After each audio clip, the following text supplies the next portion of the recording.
Welcome to today's webinar, Equality of Energy Efficiency for Low-Income Housing in the Mississippi Delta. The webinar is brought to you by Open Architecture Collaborative, the American Institute of Architects Housing Knowledge Community, and EDI International. I'm Steve Schreiber, and I'm the moderator for today's webinar. Our speaker today is Emily McGlohn, who's a registered architect and assistant professor at the School of Architecture at Mississippi State University. She received her Bachelor of Architecture from Auburn and taught at the Rural Studio. McGlohn spent several years in professional practice at Wood McDonough and Partners in BRW Architects in Charlottesville, Virginia. Her Master of Architecture degree is from the University of Oregon. Her research concentrates on integrated practice education, best practice enclosure design, and weatherization of affordable housing. The objectives of today's webinar is to understand air infiltration rates as-is conditions of a sample of low-income housing in the Mississippi Delta, to learn if current efforts to improve low-income housing in this community are paying off in terms of energy and monetary savings, to consider a strategy for improving energy efficiency rates and indoor air quality standards in existing low-income housing, and to discuss the long-term goal of this research, a complete strategy for home energy efficiency improvements for low-income housing in Mississippi that is available to nonprofits, housing authorities, and others. This is a more extensive description of the course today. Within the context of an increasingly connected society, a growing awareness of the concentration of wealth among a small minority, and the threats posed by climate change, access to healthy, affordable, and efficient housing is an imperative in the design of equitable communities. Not all sectors of society have access to housing that satisfies even the most basic needs of shelter or efficiency. As architects, we seek to shift this paradigm, beginning with an understanding of baseline conditions. Some logistics for the webinar today is we would love to get your questions, and Emily will try to answer them at the end. So the way that this works is that you will see a chat box on your screen. You can submit questions anytime during the webinar, and I, the moderator, will consolidate those. And then as Emily finishes her presentation, time permitting, she will attempt to answer them. If you have any logistic problems with the webinar, say you can't log in or for whatever reason, also send those to the chat box, and the folks working behind the scenes will help you. This is regarding the copyright of today's presentation. And this is the official compliance statement for the AIA.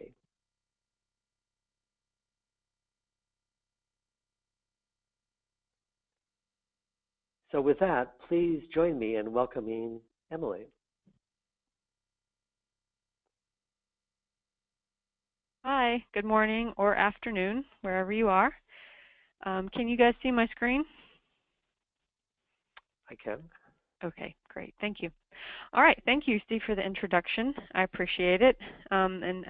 First of all, I want to say that this project that I'll be describing today was in partnership with a friend of mine, and her name is Emily Roush Elliott. She's a member of the Housing Knowledge Community, and at the time she was a Rhodes Fellow and worked at the Carl Small Town Center at Mississippi State University and the Greenwood LaFleur Carroll Economic Development Foundation.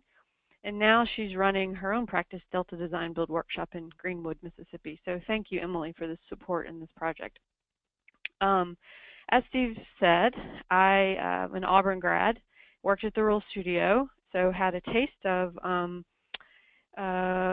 understanding and being interested in equity in housing early on, right after my undergrad degree. Went to University of Oregon, where I studied common practices versus best practices of vapor retarders and air barriers.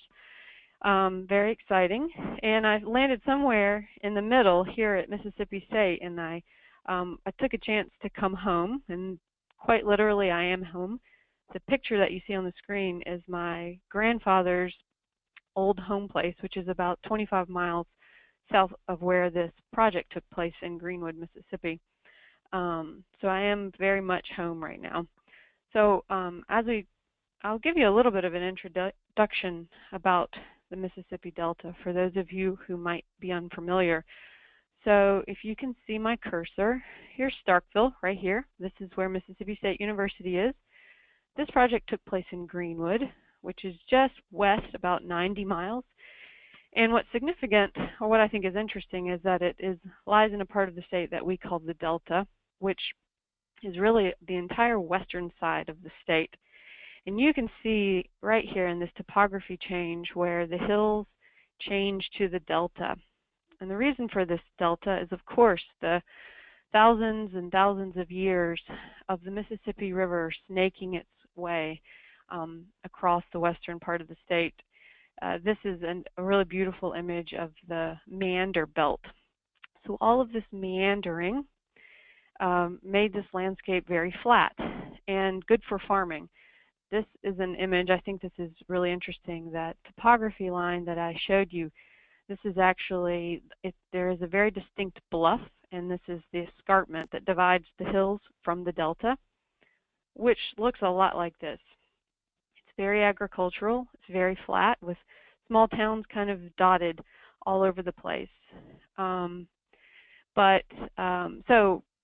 as the landscape hasn't changed very much in thousands of years, there's other things that haven't changed.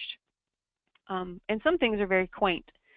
So this is downtown Greenwood, probably around the turn of the century, a little later, downtown Howard Street. And this is what Howard Street looks like today.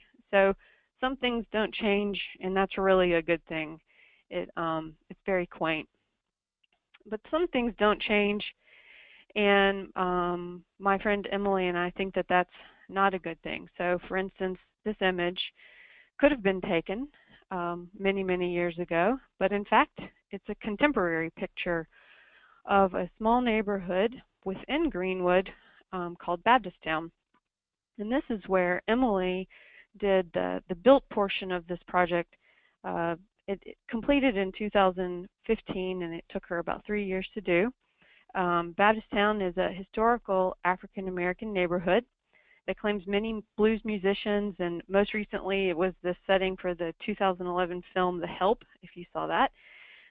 This neighborhood has over 500 residents, though less than 32% are employed, and only 28% hold a high school diploma, according to a 2009 study.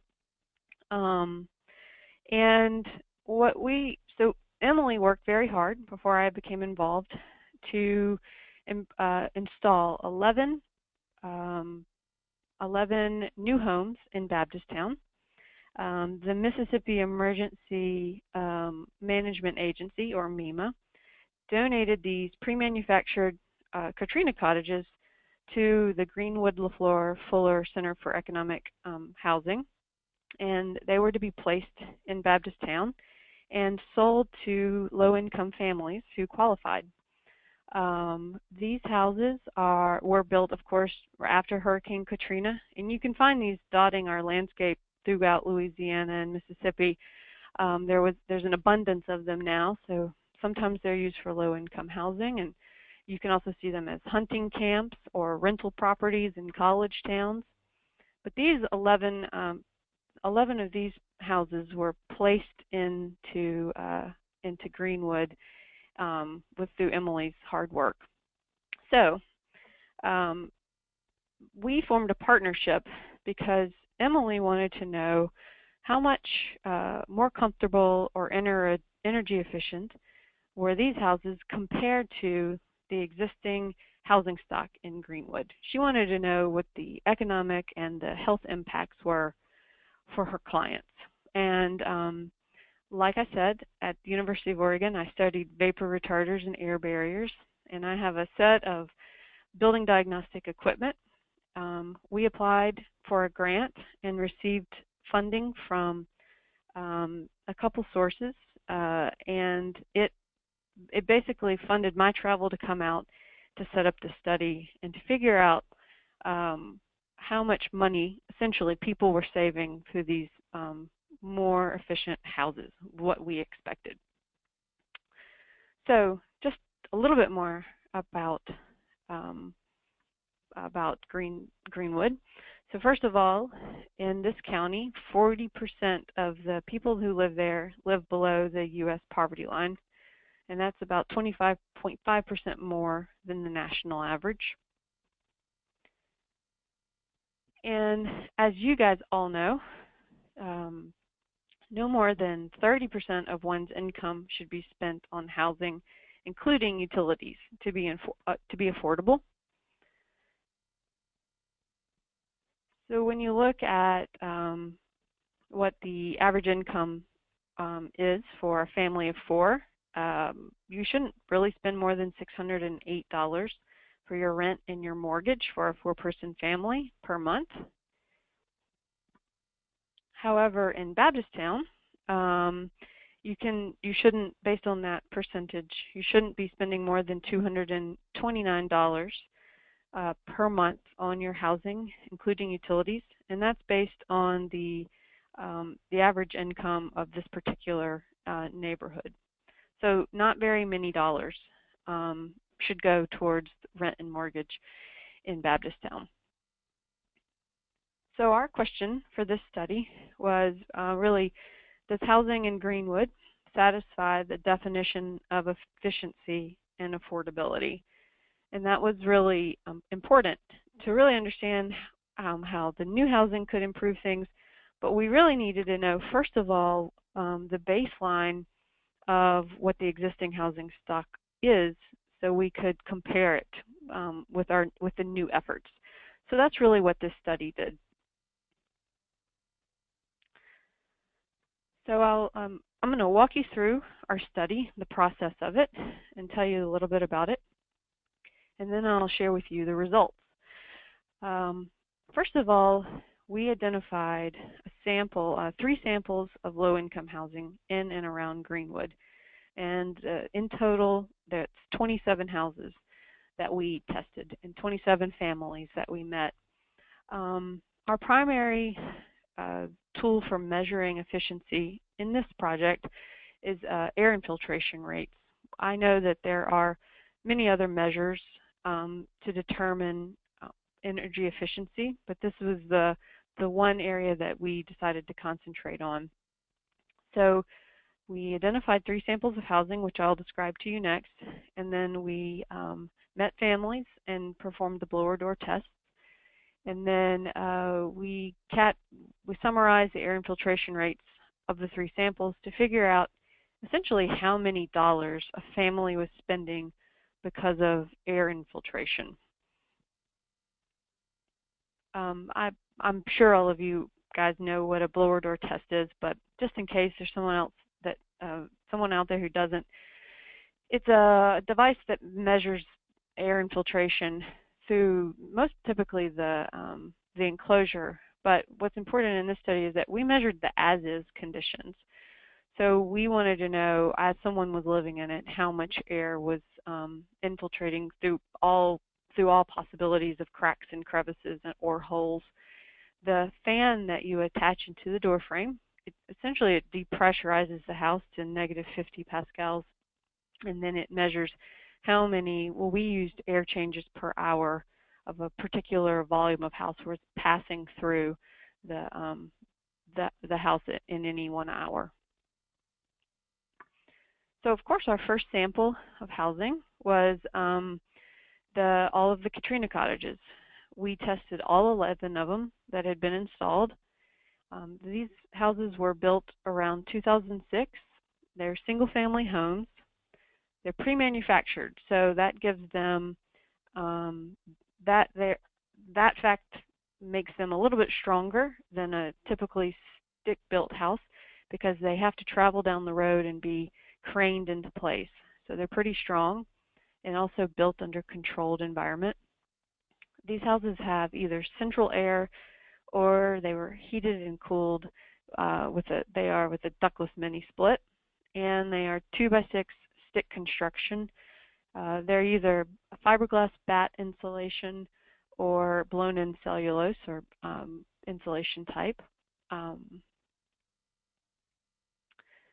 next sample of housing that we tested to be able to compare to the new houses were these, we call them Fuller Center houses, and these houses are very similar to what maybe you would know as a Habitat for Humanity house. These houses are all built on a slab, so that helps them in terms of air infiltration, but they weren't necessarily built with air infiltration in mind. They were built in the 1980s and 90s, single family. They all have central air conditioning and heating, and then stick frame construction, 2x4 construction. We don't know what we didn't deconstruct any of the houses, so we're not sure of the insulation type, but we expect that it's bat insulation. The third type of housing that we tested is what I call the neighborhood houses, and these are kind of the typical houses that you find in and around Greenwood, built around the 1950s and 60s, have been continuously lived in for all of this time. Probably they are owned, some of them are rented, and they're passed down from family to family. They are typically on a raised foundation and cooled with a window unit, which is really important to remember, and heated with either a furnace or wall units. They're typically still stick frame construction, all about the same size. And we tested 10 of these houses. We were trying to test 11 of each type of house, but we were only able to gain access to 6 of the Fuller Center houses and then 10 of these neighborhood houses. So in the summer of 2015, I recruited students to travel with me over to Greenwood to make several trips, carrying all of our equipment. And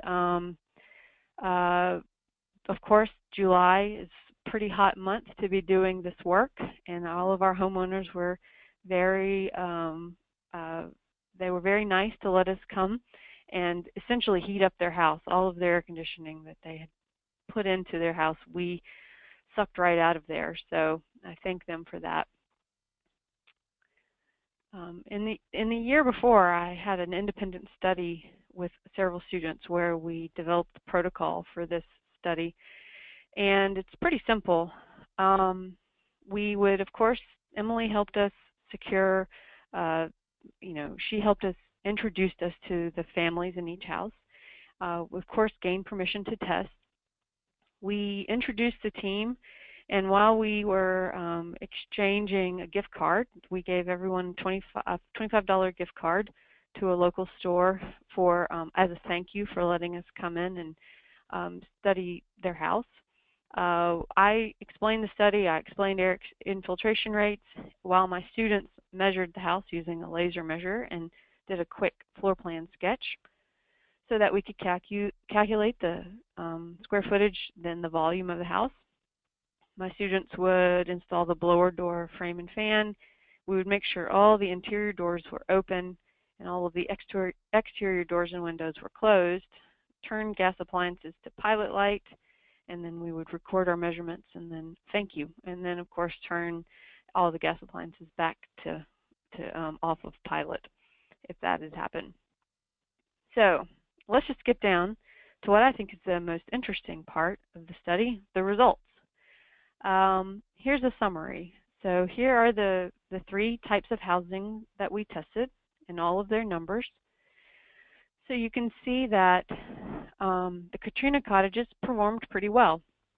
On average, for all of the 11 houses that we tested, we were looking at 10 air changes per hour at -50 pascals. You can see that the lowest one was 7.76 and the highest was around 12. The second set of housing, the Fuller Center housing, you can see that it performed a little not as good as the Katrina Cottages, but not too bad. Air changes per hour at -50 pascals was 19.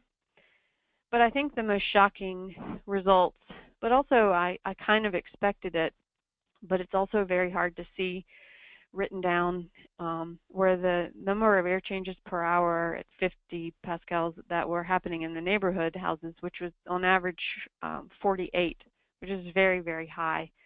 And if you'll notice that in my list of recordings here, there are 5 dashes, and those represent the 5 houses of the 10 that we tested that were too leaky to even hold a pressure. So my fan wasn't strong enough to keep them under pressure. So air change 48 is just the average of the 5 houses that we were able to get a reading on.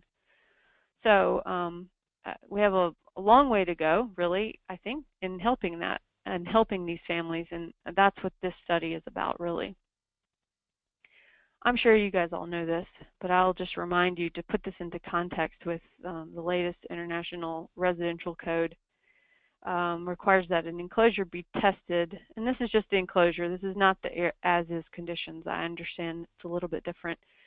That the air infiltration rate shouldn't exceed 3 air changes per hour at -50 pascals for our climate zone. So while the Katrina Cottages were within a distance that we could probably close the gap on getting them closer to that, the neighborhood houses are quite far away. So this is my fan, and you can see here that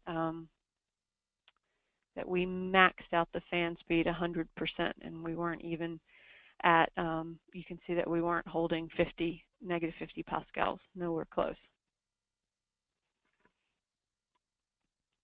So what does this mean to the family in the house, and how much does this cost? So this is the part of the study that it's a projection. So and it's just what we did was we took the air changes per hour at -50 pascals, converted them to natural air changes per hour, and then estimated the number of BTUs lost through that amount of air, and then calculated into a dollar amount based on the average cost of a kilowatt hour in our region. So the projection part of this is that, of course, not everybody uses electricity to heat their houses in these situations, but that's just it's a way of measuring. And we're also assuming that everyone was able to keep their house at 65 degrees Fahrenheit for all of December, which is probably not true either, but it's just our baseline temperature, so we could figure out the temperature difference between the average outdoor temperature in December and then an indoor temperature. So in red, you can see that theoretically, folks in the Katrina Cottages, the new installation that Emily is responsible for, are losing approximately maybe $24 a month of energy through air infiltration. That's pretty good performance. Fair performance for the Fuller Center housing, approximately $60.66 or $61 for energy costs through air infiltration. But the biggest number, of course, is for the folks who probably have the lowest means of income, are also in the houses that are performing the worst, and maybe about $122 a month to maintain 65 degrees indoors throughout the month of December, and that's how much money you'd pay because of air infiltration. So the infiltration rate of the neighborhood houses is 16 times higher than the 2015 IRC standard. Again, I realize that we did not isolate just the enclosure. We did as-is conditions, but I think it's still interesting to think of it as 3 air changes per hour as a goal. Again, $122 for December heating costs. That amount is 6% of the area median income, and probably most impactful, that amount is 16% of the monthly income of the folks who applied for a Katrina cottage. So that's a lot of money for someone just to pay for air infiltration or the energy being lost from a leaky house.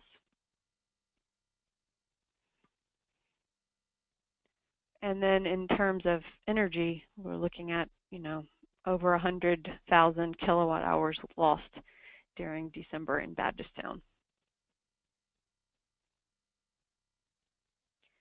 So I'm going to review some of the observations that we made, because of course the goal in this is not to just identify how inefficient something is and then not have a solution. We're there to try to figure out how to make this better. So the observations that we made are that in the neighborhood houses, the junction between the original house and many of the additions were very weak. So houses had been added onto, over the years, and there were visible gaps and cracks between building materials and then ceilings, big gaps underneath doors, sometimes holes in walls, probably due to the age of the house and maybe a lack of maintenance. And then I think the biggest culprit, which was I didn't really expect, because these neighborhood houses didn't have or don't have central heating and air, window units are used. Sometimes a house would have 4 or 5 window units in one house. And our climate is such that it's really hard to live without air conditioning, some sort of mechanical cooling, if your house isn't designed, passively to, so a lot of folks have air conditioners, which is totally understandable. I would too. But I think the issue is that you're supposed to take these guys out in the wintertime and store them so you can close your windows. But they're so big, and also where do you put them? So they just stay in the window, which also makes sense to me.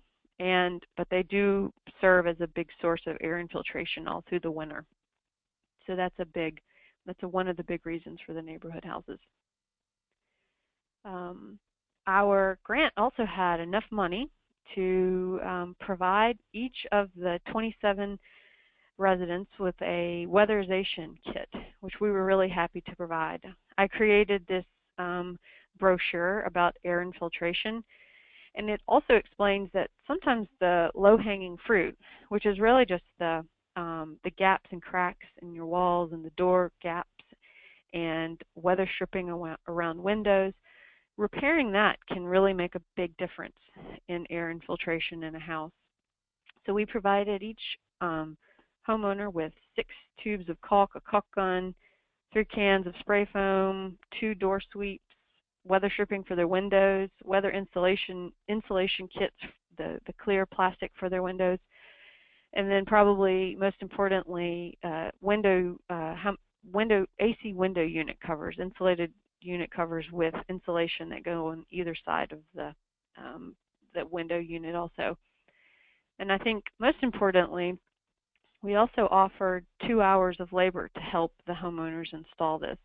And the labor was provided by 2 local guys that I helped train along with Emily and Richard Elliott to go on and go back and follow up with each of the homeowners and offer help installing this if the homeowner wanted it.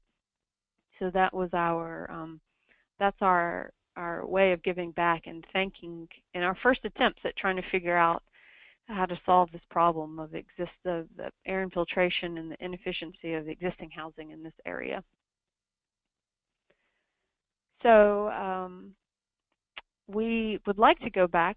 The logical next question is, did we retest the weatherized homes to see if our weatherization made improvements? We haven't done that yet. We're looking for funding to do that. Shortly after this study was announced, put into on the university's website, the weatherization director of Mississippi called me and said, were we aware that low-income families can apply to have their houses fully weatherized? And I said no, but we would love to host a meeting in Baptisttown so folks who do qualify can apply to have their houses weatherized. So we plan to do that. But I think more importantly, or what I'm interested in, are that is that most houses don't qualify for state weatherization because your house has to be in a certain condition. So, and that makes sense. You don't want to throw good money after bad. So you can have holes in your floor or holes in your roof. So there's a lot of families that don't get the help they need because of that. And that's where I feel like I can help as an architecture professor in this state, is to try to help find a solution for those families.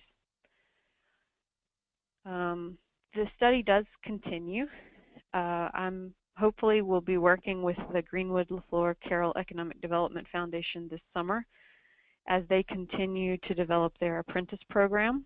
And the plan is for 16 more homes to be pre-tested, weatherized with in their apprentice program, and then for me to come back and test them afterwards. And I continue to work with Emily Roush Elliott and Delta Design Build Workshop to look for cost-effective energy efficiency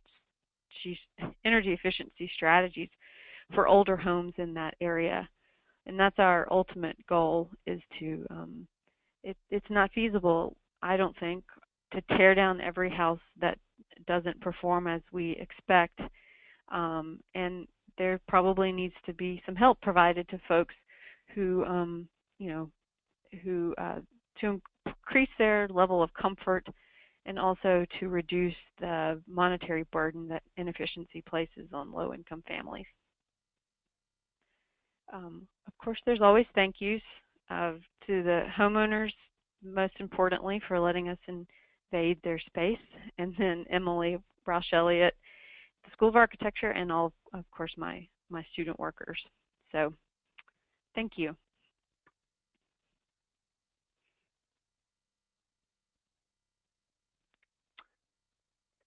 Thank you so much, Emily. I had to take myself off of mute.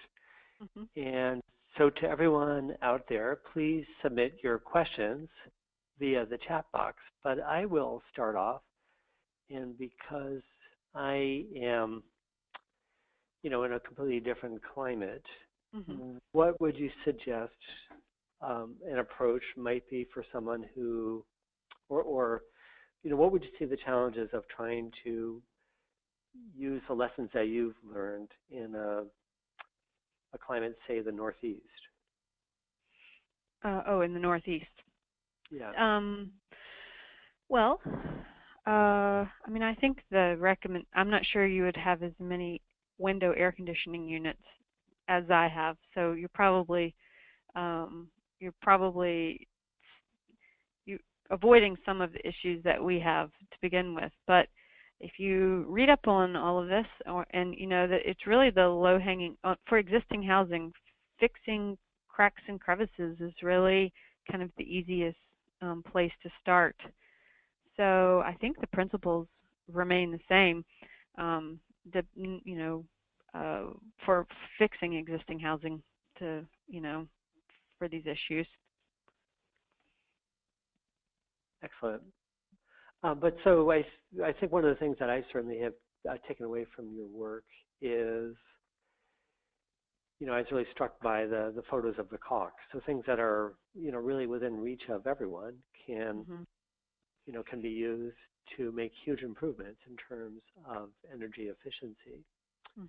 And also the other takeaway, I think, is that the fact that this really involves, a School of Architecture. So it's, really kind of using the lessons of, taught in the, that one hopes are taught within the School of Architecture, and used for very real needs. Right. That's what I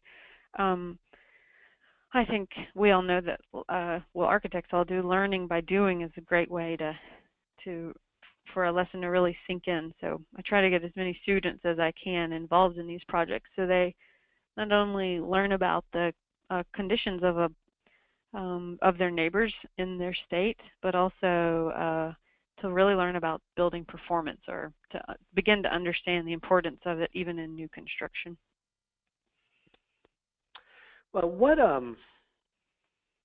So in the cold climates, the windows, the window systems are always subject to, scrutiny by replacement window salespeople and so forth. But what what's your opinion on, say, completely replacing windows, or do you have an opinion on that for the projects that you've been working on? Oh, I think that no, you're right. I think that beyond the kind of the little kit that you can get from Lowe's, the window replacement would be, I mean, you can see the condition of that existing window there. No, I think that in these existing housing, we've been looking at ways to, what do you really do about this? And Emily and I have been thinking about, in an overhaul, in a complete overhaul, new windows would be a good idea. And we've also been thinking about insulation strategies that, of course, combine an air barrier system with it. So taking the gypsum board off of the inside of the walls, which is a big commitment, right? And then making sure there's no leaks in the siding and fixing the exterior, and then flashing it with an inch or so of closed cell foam, and then filling the rest with, if there's enough room, batt insulation or maybe, cellulose insulation blown in. So we're looking at ways of, I guess there's just degrees of commitment or available funds to be able to really fix these problems. So that's why, even though the low-hanging fruit seems simplistic, it's actually a really good place to start, because the kit doesn't cost that much, and most people can install it themselves. So, thank you. There was a question that came in that who should Delta residents contact for the weatherization program? The State Weatherization Board, and I can get that information. I don't have it right now. I can get you the director's name, but there's that process is a well-oiled machine. I think they weatherize around 80 homes a year. I think that's right. And so there are introductory meetings that homeowners, inquiry meetings that they attend. But I can definitely find that information and send it to you, Steve. Okay, so excellent. So if you get that to me, then we can get that to everyone who has been registered for this webinar. Yes. So since you're, a professor, dissemination of your work is really important. So what ways are you, what ways are you getting the word out about, this great program? Well, like you said, Emily and I have written a paper that's available, and I can send that to you as well. It goes into much greater detail the equations and things that we used for our calculations. So typical ways that architecture professors disseminate their information through conferences, and but I think the most important is getting students involved and having teaching them about the projects that professors do like this on the side, and then hopefully getting them wanting to participate so they can also take the knowledge away from the university into their professional practice. That's great. This is really more of a comment that came in, but I'm going to put it in the form of a question. How do you convince, coerce, force the manufacturers of air conditioning units, those window units, to at least provide better options to replace those folding thingies at either side of the units? That's a really good question. That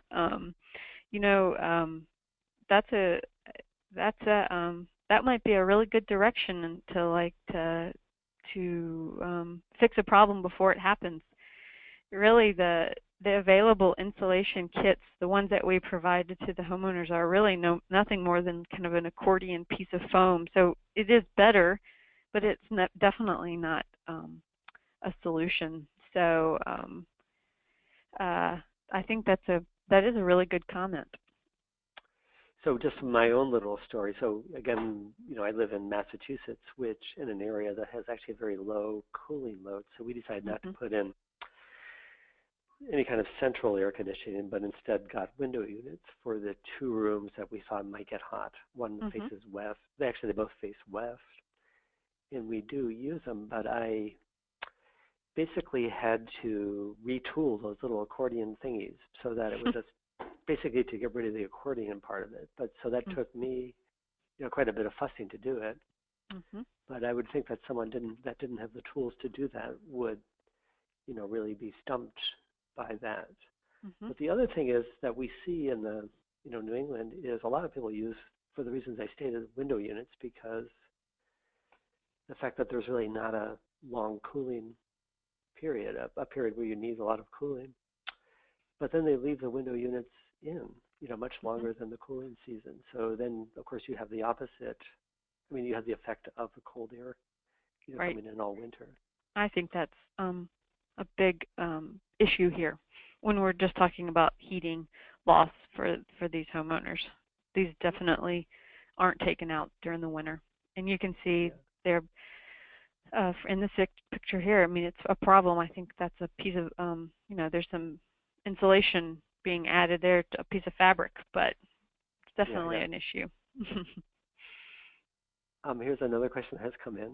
For the spray-on closed or open cell insulation, are there any studies on the health effects of those products? Right. You mean for indoor air quality? I can't quote one off the top of my head, but I do know that there are concerns with a lot of those, expanding or a lot of our building materials that use chemicals to either adhere them together or have them do their job. From what I understand, once they're sealed into the gypsum board, that the air in the wall is now separate from the air of the interior. So that's what leads us to believe that everything is okay. But I do think that you're right. When you propose a solution for one problem, you want to make sure you're not causing another problem, and that we would look into that before we placed someone at risk for. You don't want to try to fix one problem and cause another one. So. And I can't speak with any authority on this subject, but I know that that's an ongoing concern about anything that comes in wet. It basically goes through a phase change. Comes in as in a liquid state and then becomes a solid state. So there's something that there's some kind of a chemical reaction that changes during that process. But the current issue of fine home building has an article about that exact subject that I need to go back and read with more detail. Another question came in, which is, have you worked with any of the Delta Regional Authority for long-term development of this project? We haven't yet. Someone made that suggestion just recently, and this was really our first, I mean, it was 2005, but it was our first foray into collecting this data, and where as time goes on and as the studies we're finding more opportunities and more funding to further the study. Another opportunity, Mississippi State has we have a presence in each county in the entire state, so we have offices in each state, in each county, excuse me. And that's another opportunity, I think, is that to work directly with the extension offices and to provide information or assistance through the university as well. And that's a pretty far-reaching opportunity, I think. So yes, I have Delta Regional Authority on my list to try to figure out how to formalize this or formalize the things that we find. Excellent. So we are at a point where I think you've answered most of the questions that have come in. So I have a few kind of closing remarks that I need, to make before we log off. So if Garrett is listening, I wonder if we can go to my, I have to go. So the first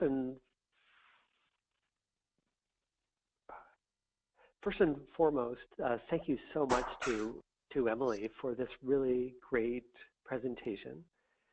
And I'd also like to thank two people who are working behind the scenes. That's Garrett and Linda, who are the Oz's behind the curtain that help put these webinars on.